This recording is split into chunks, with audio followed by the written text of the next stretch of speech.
究竟喺嗰粒凸起嘅暗瘡入面有啲咩？其實可能比你想象中仲要恐怖。嗰啲白色膿其實係混合嘅細菌、死皮細胞、白血球，仲有一種叫做皮脂嘅游離蠟狀物質。只要啱啱好嘅條件，呢四樣嘢就會造成一個感染嘅完美風暴。點解會咁呢？你皮膚每一個毛孔入邊都有咗細細個雞囊，叫做皮脂腺。呢啲腺體會分泌一種叫做皮脂嘅油性物質，幫你頭髮潤滑同防水。但係皮脂唔只得呢個用途，佢仲係一種叫做痤瘡丙酸桿菌嘅細菌嘅能量來源。平時痤瘡丙酸桿菌會同你皮膚和平共處，但有時佢會失控，佢就麻煩啲啦。當你嘅皮脂腺變得活躍咗，好似青春期咁，就會產生多啲嘅皮脂，多出咗嘅皮脂可以塞住你個毛孔。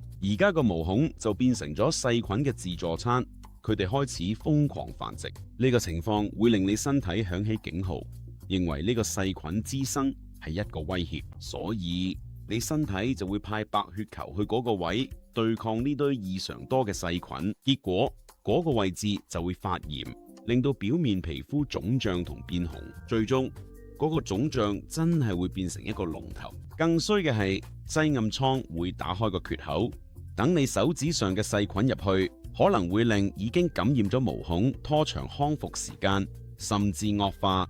所以下次你想擠暗瘡嘅時候，釐清楚後果啦。